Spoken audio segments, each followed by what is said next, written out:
This channel does not promote any violent, harmful, or illegal activities. All content provided by this channel is meant for an educational purpose only. Aims issue এবং এই AIIMS issue নিয়ে আবারও উত্তরের রাজনীতি তপ্ত হয়ে উঠল। তার কারণ রায়গঞ্জ এইমস তৈরি নিয়ে উদ্যোগী বিজেপি সাংসদ কার্তিক চন্দ্র পাল কেন্দ্রকে প্রস্তাব পাঠাক রাজ্য এই আবেদন জানিয়ে মুখ্যমন্ত্রীকে চিঠি দিয়েছেন রায়গঞ্জের সাংসদ। রাজ্য চাইলেই কেন্দ্র এইমস দিতে প্রস্তুত। সাংবাদিক বৈঠক করে এমনটাই বলেছেন বিজেপি সাংসদ। তিনি আরও বলেছেন যে রায়গঞ্জে এইমস স্থাপনের জন্য কেন্দ্রীয় স্বাস্থ্যমন্ত্রীর কাছে তিনি দরবার করেন। সেই আবেদনের প্রেক্ষিতে স্বাস্থ্যমন্ত্রী জানিয়েছেন রাজ্য দ্বিতীয় এইমস স্থাপনের প্রস্তাব দেয়নি। সাংবাদিক বৈঠকে এমনটাই জানিয়েছেন কার্তিক চন্দ্র পাল। কি বলেছেন তিনি আপনাদের শোনাবো। সম্মানীয় জেপি নাড্ডা মহাশয়, আমি ওনাকে রায়গঞ্জ এইমস হসপিটালের ব্যাপারে লিখেছিলাম।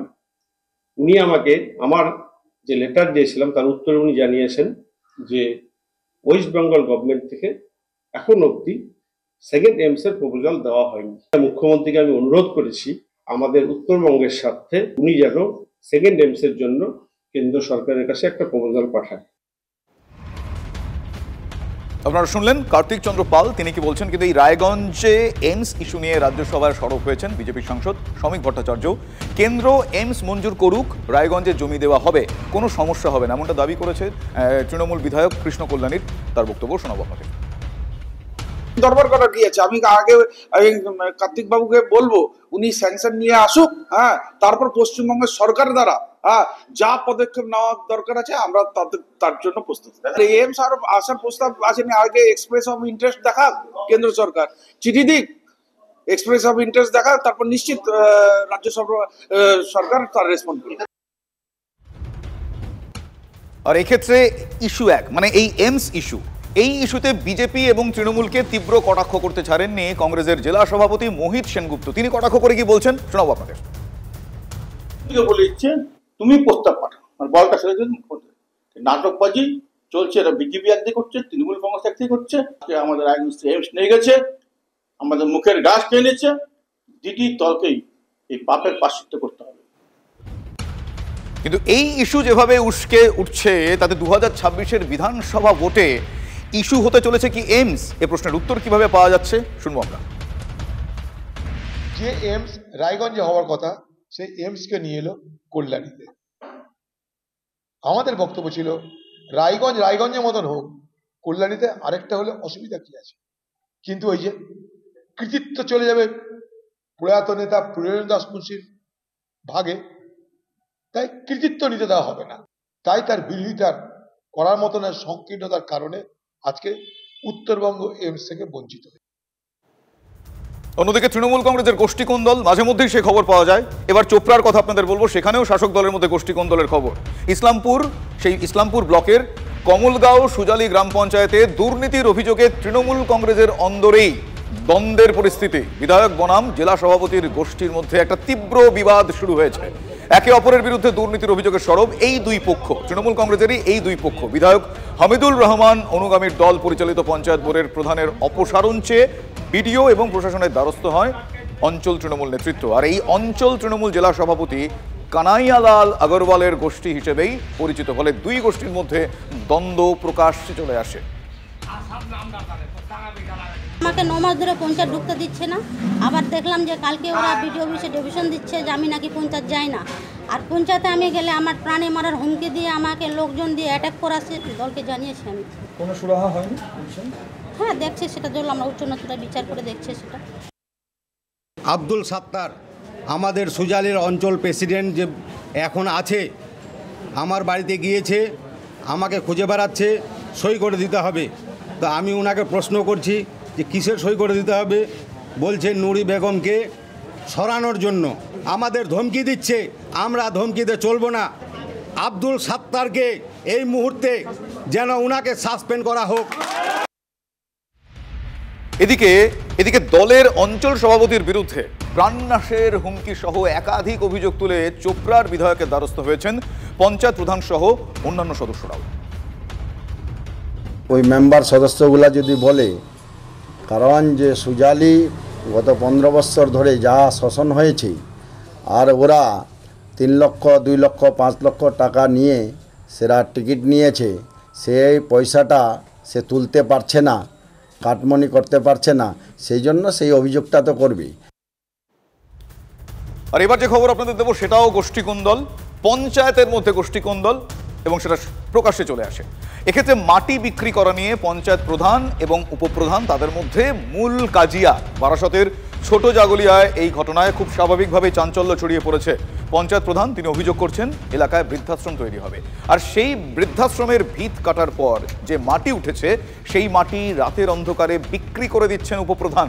পঞ্চায়েত প্রধানের অভিযোগের পর পাল্টা সরব হয়েছেন উপপ্রধান।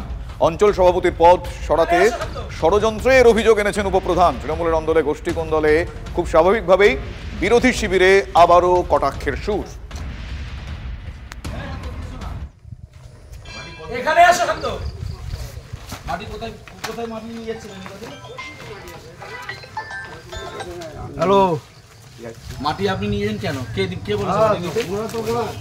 প্রধান তো এই তো। প্রধান তো আমি। আরে এদিকে ফেলেন, এদিকে ফেলেন। হাটকলার প্রধান। দাঁড়াও, হাটকলা উপপ্রধান। হ্যাঁ হ্যাঁ। কি নাম উপপ্রধানের? নুরো মেম্বার। নুরো হক। কি বলেছেন? বলে ক গাড়ি মাল দিয়ে এখানে এখনই ছিল, দেখুন এখানেই ছিল। ওনাকে বলো। দেখুন এখানে ছিল বাবু। কোন থেকে মাল দিয়ে? ওনাকে বলো কে নিতে বলছে মাটি? নুরো বাবু দিয়েছে, বলেছে ক গাড়ি। কি নুরুল হক নাম বলো? নুরুল হক, নুরুল হক। কি বলেছে মাটি নিতে আপনাকে? হ্যাঁ। এটা বৃদ্ধাশ্রমের সরকারি মাটি। বাবুই তো সব দেন। আপনারা দাঁড়ান, আপনারা 10 দিন ধরে মাটি বিক্রি করছেন কেন? না 10 দিন না। আমার কাছে কন্ট্রাক্টর আমাদের বলেছে 10 দিন ধরে আপনারা মাটি বিক্রি সরকারি মাটি কেন নিচ্ছেন? আমাকে আমি এমনি নিচ্ছি না বাবু। পয়সা দিয়েছেন? পয়সা কিছু। কত টাকা দিয়েছেন? ক্যামেরা দিয়ে তাকে বলো। এদিক থেকে কত দিয়েছো? 4-5 টাকা মতো দিয়েছি। আমাদের কাছে বেশ খবর আছে তো আপনারা 50-60 টাকা করে মাটি বিক্রি করছেন। যাই হোক, আমরা কোনো গোপন সূত্রে জানতে পারি যে সেখানে মাটিটা অনেক মাটি যখন ওঠে সেখানেও জানতে পারি যে মাটিটা গোপনে বিক্রি হচ্ছিল। আমার পঞ্চায়েতের টোটাল টিম আমরা সেখানে উপস্থিত হই এবং ভ্যানালারা সেখানে মাটি যখন তুলছিল আমার সদস্যরা তাদেরকে জিজ্ঞাসা করে সরাসরি যে মাটি কোথায় যাচ্ছে, কে নিয়ে যাচ্ছে। তখন তারা পরিষ্কার বলে দেয় যে ছোটজাগুলিয়া গ্রাম পঞ্চায়েতের উপপ্রধান নুরুল হক এই মাটি নিয়ে যাচ্ছেন। এরা সম্পূর্ণ মিথ্যা প্রচার আমাকে ফাঁসানোর জন্য। মাটিটা ভিতের মাটি বেশি ছিল, লোকে নিয়ে যাওয়ার জন্য নিয়ে যাচ্ছিল। আমি প্রধানের কথা মতো এই মাটিটা আমি বিক্রয় করেছি এই ওন ফান্ড বাড়ানোর জন্য। ফাঁসানো এই জন্যই হচ্ছে যে অঞ্চল প্রেসিডেন্টের পদটা নেতৃত্বকে বলে নেব। সরকারি মাটি আপনি যে নিয়ে যাচ্ছেন? আমাকে বলেছে অল্প কিছু নিয়ে যাবে, আমি 4-5 দিন বলছি। আমারই একটা ভ্যান চলে। কে নিতে বলল? ওই নুরুল হক মেম্বার। নুরুল হক। হ্যাঁ, উপপ্রধান না আমাদের দিয়েছে। কে দিয়েছে? উপপ্রধান। উপপ্রধান। উপপ্রধানের নাম কি গো? ওই নুরুল হক। নুরুল হক। তাকে সাসপেন্ড করানো উচিত। গরিব লোকে এরকম বৃদ্ধাশ্রম করা হচ্ছে, আমাদের সরকারের বৃদ্ধাশ্রম করছেন, সেই জায়গাটার মাটি উনি বিক্রি করে দিচ্ছে। কালকে তো দেখা যাবে যে আমাদের বাড়ি ছাড়া করে দিয়ে উনি বাড়িটাও বিক্রি করে দিল। সারা রাজ্য জুড়ে তৃণমূল সর্বভোগ প্রাণী পরিণত হয়েছে। এবার আপনাদের আরও একটা ছবি দেখাই। প্রাথমিক স্বাস্থ্যকেন্দ্রের একটা অস্বাস্থ্যকর ছবি বলতে পারেন। সোদপুরের ঘোলায় ওই প্রাথমিক স্বাস্থ্যকেন্দ্রের মধ্যে চলছে মদ, গাঁজা, জুয়ার আসর, আর সেই ছবি TV9 বাংলার ক্যামেরায় ধরা পড়েছে। বিলকান্দা স্বাস্থ্যকেন্দ্রের পরিত্যক্ত ঘরের জানালা দরজা চুরির অভিযোগ দুষ্কৃতীদের বিরুদ্ধে।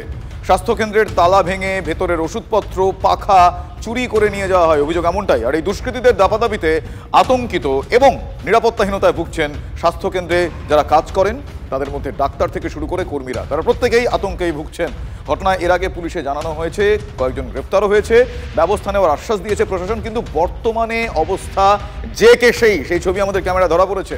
ঘটনায় ব্যবস্থা নেওয়ার আশ্বাস দিয়েছেন স্থানীয় বিডিও। দুপুর থেকে জুয়ার ঠেক চলে, তারপর রাত্রিবেলা তো আরও প্রবলেম হয়। কখনো আমাদের এখান থেকে পাখা চুরি হয়ে যাচ্ছে, কখনো মেডিসিন নষ্ট করে দিচ্ছে, কখনো নানা রকম উত্তক্ত কাজকর্ম করছে, যেটা মানে গভর্নমেন্টের প্রপার্টিকেও নষ্ট করছে। এর জন্য আমরা পুলিশকেও জানিয়েছি দুবার। এটা জানলাম আমি এখন, দেখি আমি কথা বলে নিচ্ছি আমাদের বিএমএস সাহেব সাথে, তার সাথে সাথে আমাদের পুলিশের সাথে কথা বলছি। পুলিশের সাথে কথা বলার পরে আমরা যা লিগ্যাল অ্যাকশন নেওয়ার আছে নিয়ে নিচ্ছি। মদ খাওয়া হয়, চুরি হচ্ছে? হ্যাঁ, সেইটা তো হচ্ছে। আপনারা তো কাজ করেন, ভয় লাগে না?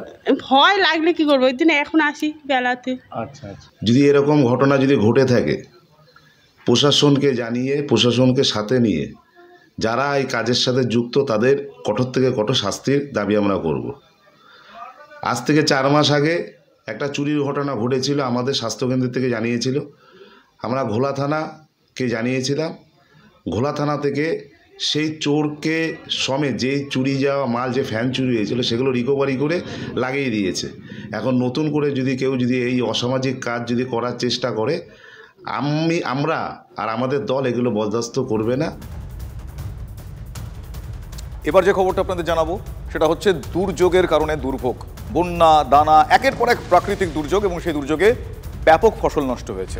ফসল বিমার যে প্রিমিয়াম, সেই প্রিমিয়ামও তারা ঠিক সময় দিয়েছেন, কিন্তু শস্য বিমার যে টাকা, সেই টাকা তারা পাচ্ছেন না। বাঁকুড়ার জয়পুরের হেতিয়া সমবায় সমিতিতে তাই চাষিরা বিক্ষোভ দেখিয়েছেন। বাঁকুড়ার 92 জন কৃষকের অভিযোগ যে হেতিয়া সমবায় সমিতি থেকে ঋণ নিয়ে আলু চাষ করেছিলেন, ঋণের 3% টাকা বিমার প্রিমিয়ামও কেটেছিল সমবায় সমিতি।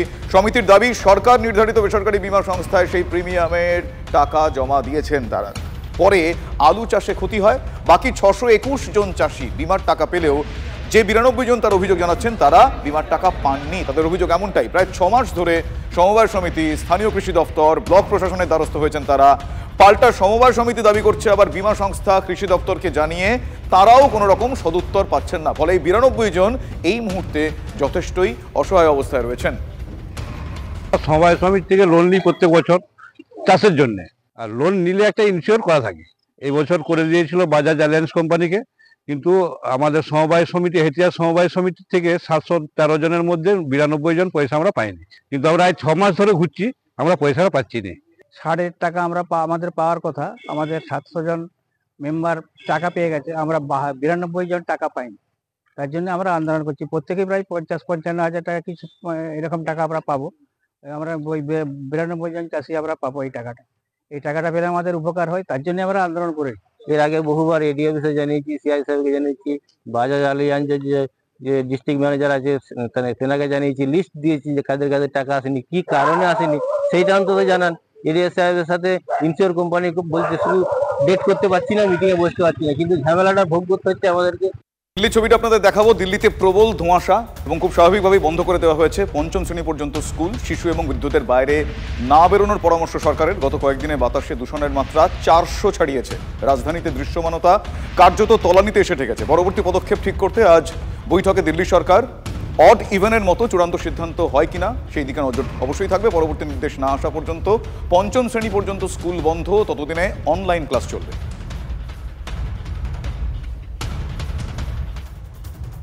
উত্তরে হাওয়া জোরদার, তাই ঠান্ডার আমেজ বাংলায়। তবে পুরোপুরি শীত আসতে এখনো ঢের দেরি। অবশেষে 20 ডিগ্রি সেলসিয়াসে নেমেছে কলকাতার তাপমাত্রা। মৌসুমে প্রথমবার আলিপুর, দমদমে 20 ডিগ্রিতে পারদ।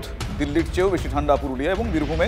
দিল্লির সর্বনিম্ন তাপমাত্রা 15.6 ডিগ্রি সেলসিয়াস, পুরুলিয়ায় 14.1 ডিগ্রি, শ্রীনিকেতনে 15.4 ডিগ্রি।